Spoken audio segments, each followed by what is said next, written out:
عشق کے علاوہ ان کے پاس کوئی وہ رنگ و روغن نہیں ہے۔ وہ وہاں اپنے کرمچ پر جتنے بھی تصویریں بناتے ہیں، جتنے بھی نقش بناتے ہیں، وہ سب عشق کے رنگ سے بناتے ہیں کہ وہاں ذہن کو بھی وہ عشق کے رنگ سے بھر کے دکھاتے ہیں۔ یہ ان کا سب سے بڑا کمال ہے کہ اگر عشق کے رنگ میں رنگ گئے، عشق کے خمیر میں گند گئے تو سمجھو کہ سب کچھ مل گیا، سب کچھ حاصل ہو گیا۔ وہاں تمہاری جو شعوری تکمیل ہے وہ بھی ہوگی، وہاں جو تمہاری قلبی تکمیل ہے وہ بھی ہو گئی، وہاں جو تمہاری روحانی تکمیل ہے وہ بھی ہوگی۔ کہاں ہے وہ ہمارا دلبر؟ تو یہاں دلبر سے مراد جیسے کہ حق تعالیٰ کی جو صفت خالقیت ہے اس کی طرف اشارہ ہے۔ ہم دور زماں ہم رہے فوار ماں کو، تو ہم چاہتے ہیں کہ ہم اپنی حقیقت کو پالیں اور اس کی معرفت کا جو چشمہ ہے ہمارے اندر سے پھوٹ۔ ہمارا نفس ہمارا وہ نفس ہے کہ جو مسلسل برائی پر، بدی پر تلا ہوا ہے، جو مسلسل اس سے ہمیں دور لے کے جا رہا ہے۔ اعوذ باللہ من الشیطان الرجیم، بسم اللہ الرحمن الرحیم، الحمد للہ رب العالمین، والصلاة والسلام علی سید الانبیاء والمرسلین وعلی آلہ وصحبہ اجمعین۔ صدق اللہ العلی العظیم۔ مولاي صل وسلم دائما ابدا علی حبیبک خیر الخلق کلہم۔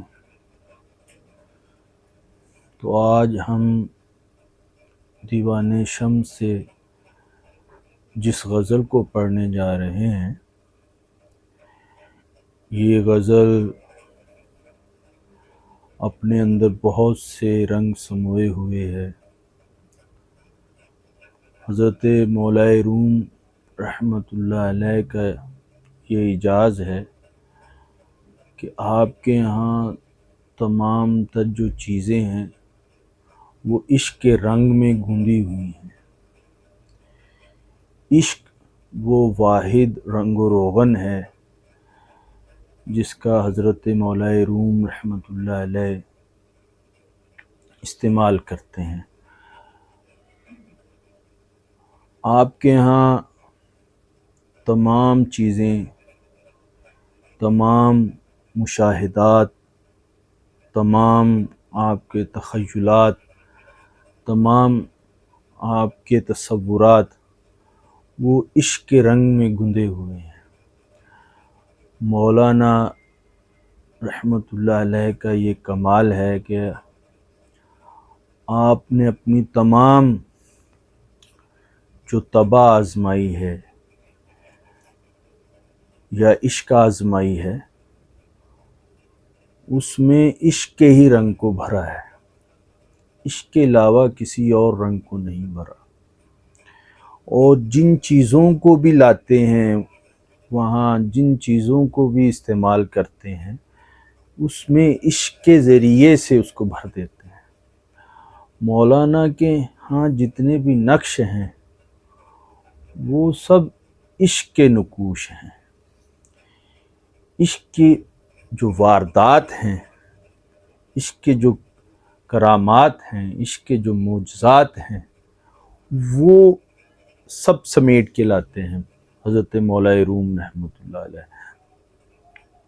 اور اپنے آنے والی تمام چیزوں کو، تخیلات کو وہ عشق ہی سے بھرتے ہیں۔ عشق کے علاوہ ان کے پاس کوئی وہ رنگ و روغن نہیں ہے۔ وہ وہاں اپنے کرمچ پر جتنے بھی تصویریں بناتے ہیں، جتنے بھی نقش بناتے ہیں وہ سب عشق کے رنگ سے بناتے ہیں۔ عشق کی کلکاری ہے، عشق کی ہی مصوری ہے۔ آپ کے ہاں جتنے بھی آپ کو نقش نظر آئیں گے، وہاں جتنی بھی تصویریں نظر آئیں گی وہ عشق کے رنگ سے بھری ہوئی نظر آئیں گی، اور ہر تصویر میں ایک آفاقی رنگ بھی نظر آئے گا، وہ اس کی کلی سطح پر بھی ہوگا، وہ اس کی جزئی سطح پر بھی ہوگا۔ وہاں وہ آپ کو انفس بھی دکھاتے ہیں اور اس کی بھی رنگا رنگی دکھاتے ہیں، اس میں بھی تہداری دکھاتے ہیں، پھر اس میں آفاقی رنگ بھی بھرتے ہیں جو کہ اس کی کل کی صورت میں ہوتا ہے۔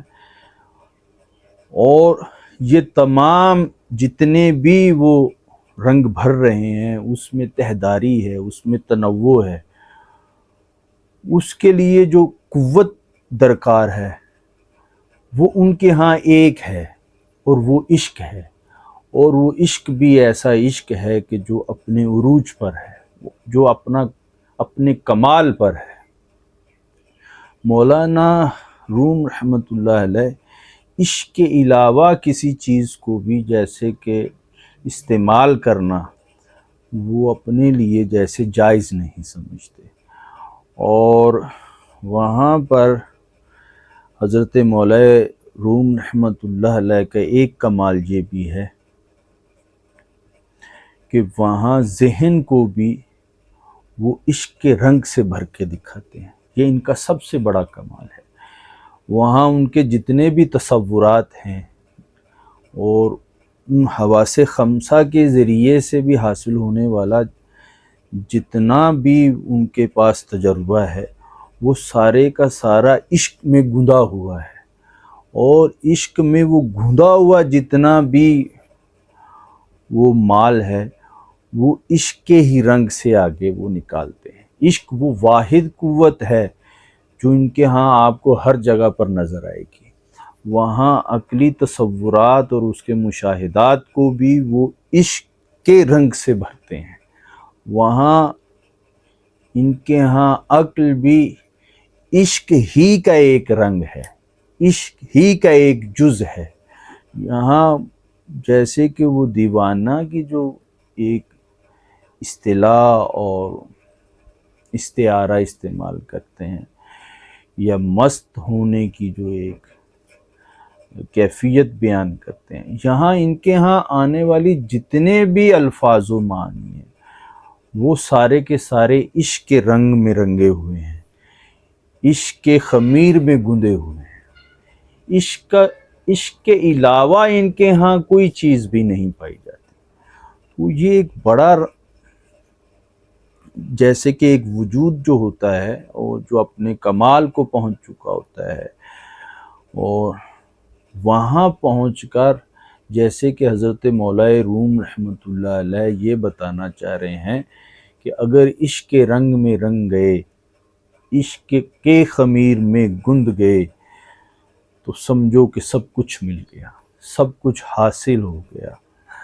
وہاں تمہاری جو شعوری تکمیل ہے وہ بھی ہوگی، وہاں جو تمہاری قلبی تکمیل ہے وہ بھی ہو گئی، وہاں جو تمہاری روحانی تکمیل ہے وہ بھی ہوگی۔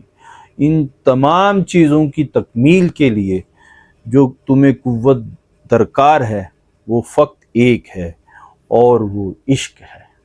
تو آج کی غزل میں بھی مولانا رحمۃ اللہ علیہ نے انہی تمام جو تصویریں ہیں، یہاں جو تمام نقوش ہیں، انہی کو ہی ظاہر کیا ہے۔ اور یہ آج کی جو غزل ہے یہ انتہائی اہم غزل ہے، جیسے کہ اس سے ایک تاثر آتا ہے کہ ہر ایک شعر میں ایک وجدانی کیفیت پیدا ہوتی ہے، اور اس سے آپ کو ایک روحانی سکون اور تسکین حاصل ہوتی ہے۔ تو شروع کرتے ہیں۔ فرماتے ہیں، دل برے یار جگر خار ماں کو، دل برے یار جگر خار ماں کو، خسرو شیریں شکر پارما کو۔ فرماتے ہیں کہ وہ ہمارا دلبر کہاں ہے جو کہ ہمارے تمام احوال کو جاننے والا ہے، وہ اتنا ہوشیار ہے کہ وہاں ہمارے اندر پیدا ہونے والے جتنے بھی ظاہری باطنی حال ہیں وہ ان سے واقف ہے، اور ہمارا جگر جو ہے وہ کھایا جا رہا ہے۔ کہاں ہے وہ ہمارا دلبر؟ تو یہاں دلبر سے مراد جیسے کہ حق تعالیٰ کی جو صفت خالقیت ہے اس کی طرف اشارہ ہے کہ اب اس کا اظہار ہو چکا ہے، اور اب جو ہے اس کے اظہار کی صورت میں جو نتائج برآمد ہوتے ہیں وہ محنت اور مشقت کی صورت میں ہوتے ہیں۔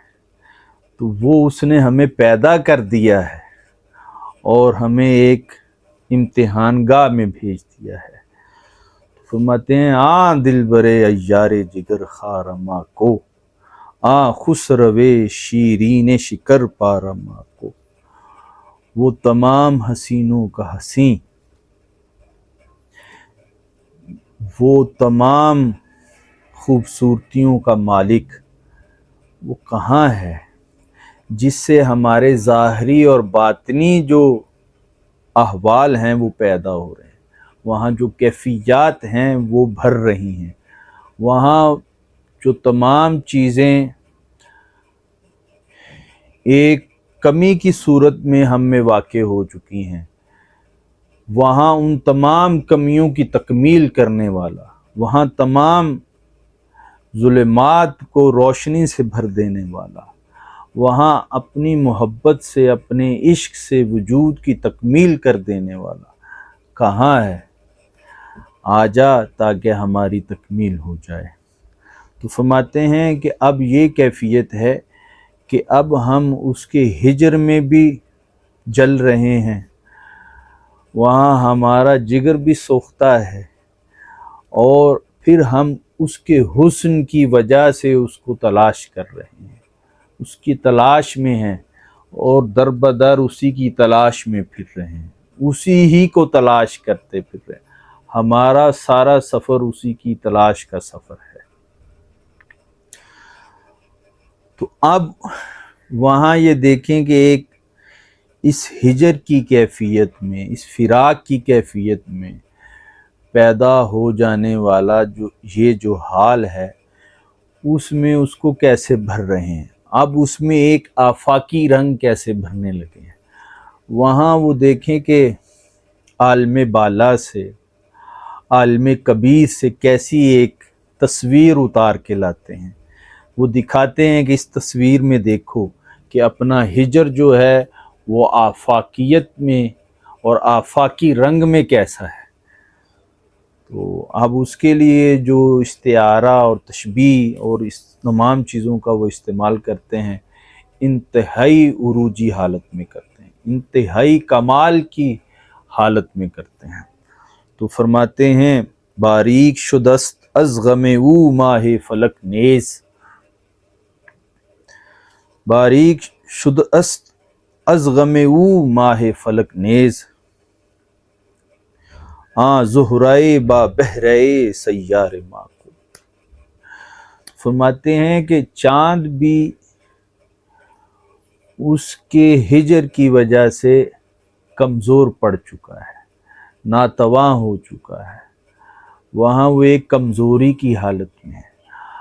اپنے آفتاب حقیقت کے ساتھ جو تعلق تھا وہ جب اس میں ہجر اور فراق کی کیفیت میں گیا ہے تو وہاں وہ ایک جو حلال کی کنڈیشن میں ہے، حلال کی کیفیت میں ہے، حلالی صورت میں جو وہ نظر آ رہا ہے، تو فرماتے ہیں یہ اس کے کمزوری کی علامت ہے، وہ اس کی ناتوانی کی حالت ہے۔ فرما رہے ہیں کہ اب وہ اپنے ہجر کی اس صورت میں، اپنے ہجر کے اس حالت میں اب کیا ہے، چاہ کیا رہا ہے، زہرائے با بہرائے سیار ماں، کہ وہ زہرا جیسی روشنی رکھنے والا، وہ زہرا جیسی کشش رکھنے والا وجود وہ کہاں ہے، تاکہ وہ نکلے، سامنے آئے، ہمارا ہجر جو ہے وہ وصال میں بدل جائے، ہمارا ہجر جو ہے وہ اس کے ظاہری اظہار میں بدل جائے، ملاقات میں بدل جائے، تو اب فرماتے ہیں وہ کہاں ہے؟ تو اب وہ دیکھیں کہ کہاں سے اوپر سے یہ رنگ لا رہے ہیں۔ اس کے لیے جو استعارہ استعمال کر رہے ہیں وہ آسمانی ہے، اوپر سے کیسے وہ ان چیزوں کو بیان کر رہے ہیں۔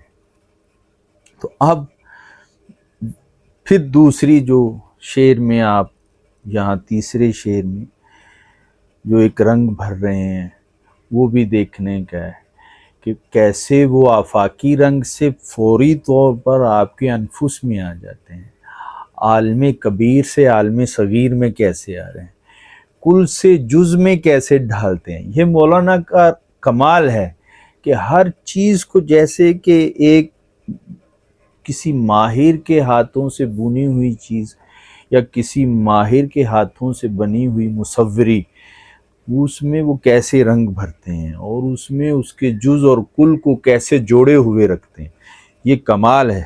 آپ فرماتے ہیں زی پنج حصے ظاہر و زی پنج حصے سر، دے چشمہ رواں کرد ازیں خارۂ ماں کو۔ فرماتے ہیں ہماری تو 5 ظاہری حصے ہیں جو حواس خمسہ کی صورت میں ہیں، 5 باطنی حصے ہیں جو کہ شعور، قلب، فراست، حکمت، بصیرت اس کی صورت میں ہیں یا وہ لطائف کی صورت میں ہیں۔ فرماتے ہیں کہ ہمارے یہ جو 10 چشمے تھے جب وہ آتا ہے تو یہ کھل جاتے ہیں، رواں ہو جاتے ہیں۔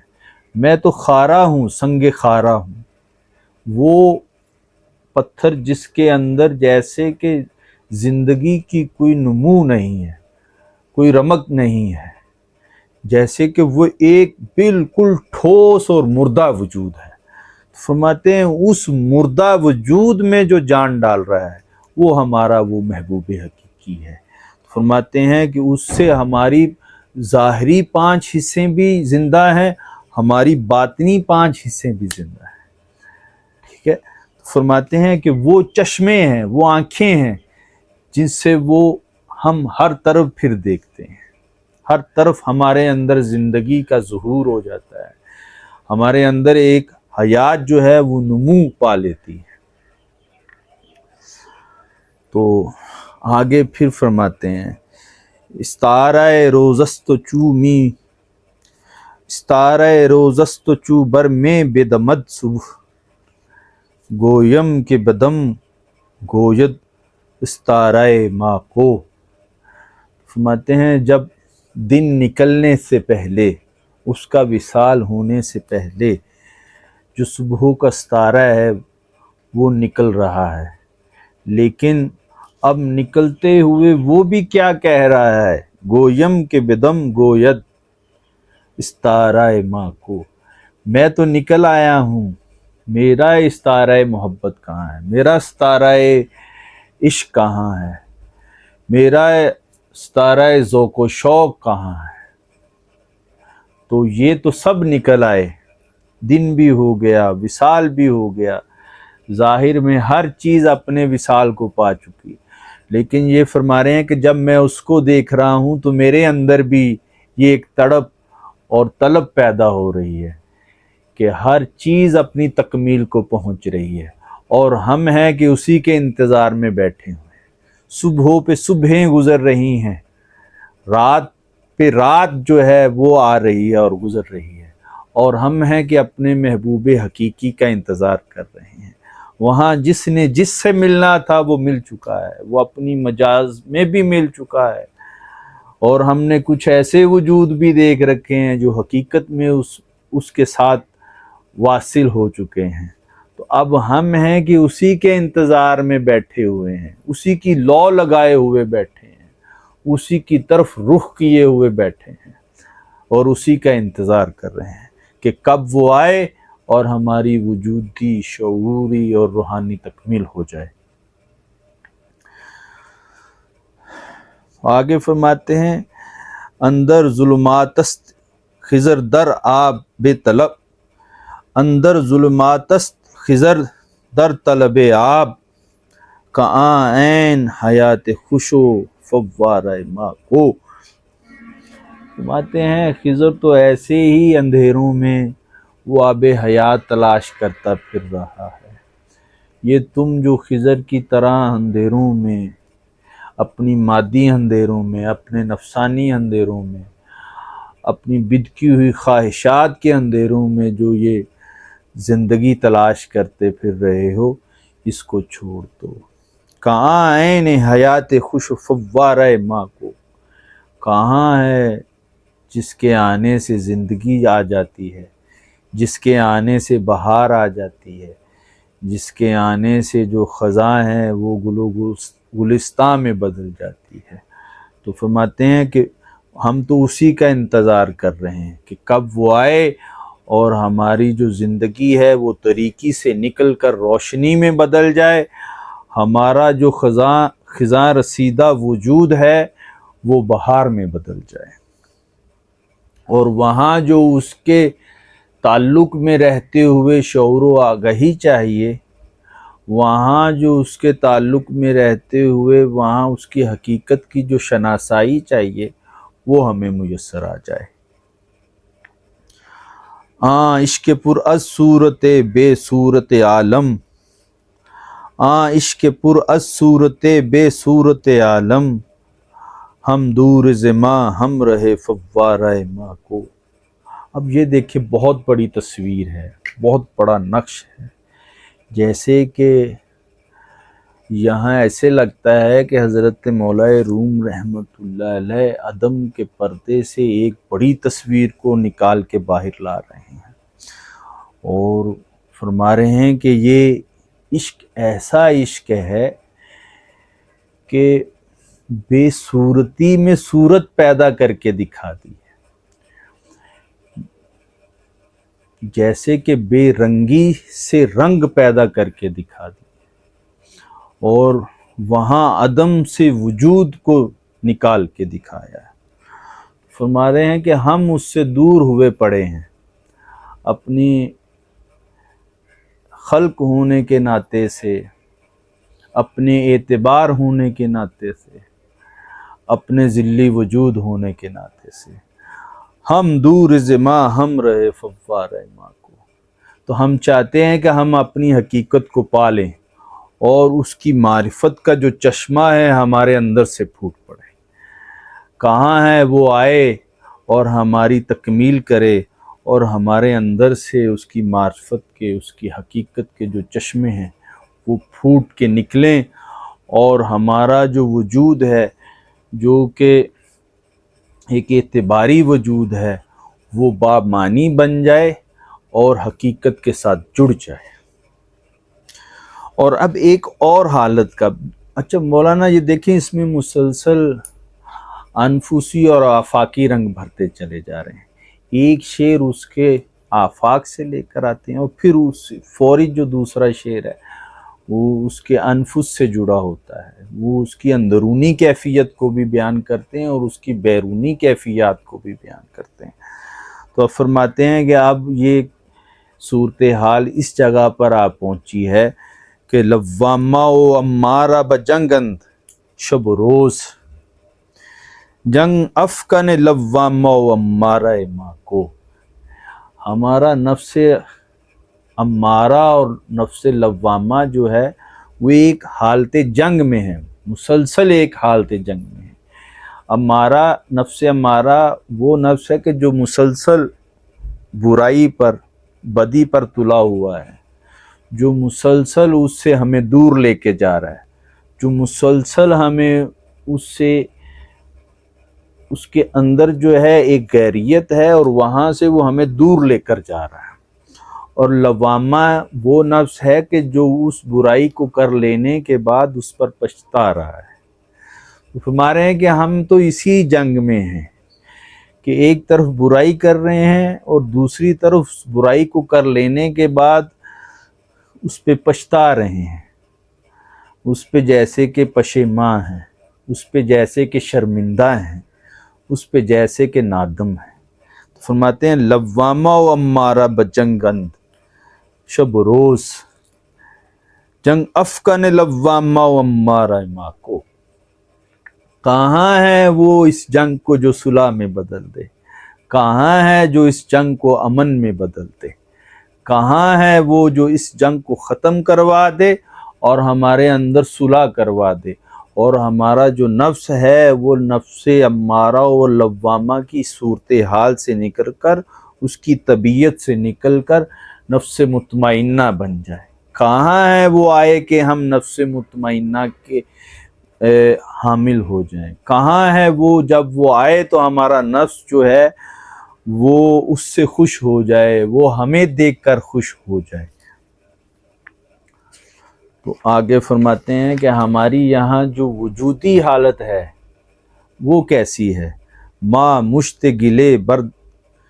مشتگلے در کف قدرت متقلب، از غفلت خود گفتہ کہ گل کا رائے ماں کو۔ فرماتے ہیں کہ ہماری جو مٹی ہے وہ اس کے ہاتھ میں اپنے ایک تغیر کی صورت میں ہے۔ ہم ایسے وجود ہیں کہ جو ہمہ وقت جو ہے وہ منقلب ہو رہے ہیں، ہماری جو ظاہری حیت ہے وہ بھی بدل رہی ہے، جو ہماری باطنی کیفیات اور صورتحال ہے وہ بھی متغیر ہے، وہ بھی ایک مسلسل تغیر میں ہے۔ تو ہم یہ ہیں کہ اس مٹی کے اوپر تکیہ کیے بیٹھے ہیں کہ اس سے ہماری تقدیر بدل جائے گی، اس سے ہمارا جو اس کے ساتھ تعلق ہے وہ بہتری کی طرف چلا جائے گا۔ از غفلت خود گفتہ، یہ ہم خود ہی کو جیسے کہ وہاں سے بھٹکا رہے ہیں، وہاں سے پھسلا رہے ہیں کہ گل کا رہے ماں کو۔ کہاں ہے وہ آئے کہ ہمیں تعمیر کرتے، کہاں ہے وہ کہ وہ آئے جس کی امید پہ ہم مسمار ہو چکے ہیں، اور وہ آ کر ہمیں یہاں تعمیر کرتا چلا جائے۔ تو آخر میں اپنے شیخ، اپنے مربی کی طرف اس مقطع میں اشارہ فرما رہے ہیں، اور کیا خوب اشارہ فرما رہے ہیں۔ شمس الحق تبریز کجا رفت و کجائے رست، وہاں درے پے او آن دلے افوار ماں کو۔ تو اے شمس الحق، کہاں ہے تو، کہاں مقام کیے ہوئے ہے، کہاں تکیہ کیے ہوئے ہے، اور جہاں تو ہے وہاں ہمارا دل بھی ہے۔ ہمارا دل ہمارے اندر نہیں ہے، ہمارا دل ہمارے سینے میں نہیں ہے۔ جہاں شمس حق ہے وہاں ہمارا دل ہے۔ تو آجا تاکہ ہماری روحانی تکمیل بھی ہو جائے، ہماری قلبی تعمیر بھی ہو جائے، ہماری شعوری جو ایک تکمیل ہے وہ بھی اپنی منزل کو پہنچ جائے۔ تو اللہ رب العزت سے دعا ہے کہ اللہ پاک ہمیں حضرت مولا روم رحمۃ اللہ علیہ کی طرف سے ملنے والے ان تمام فیوز و برکات کو سمیٹنے کی توفیق عنایت فرمائے، اور اپنے پیاروں کے ساتھ، اپنے محبوب بندوں کے ساتھ وابستہ رہنے کی توفیق عنایت فرمائے۔ وما علینا الا البلاغ المبین۔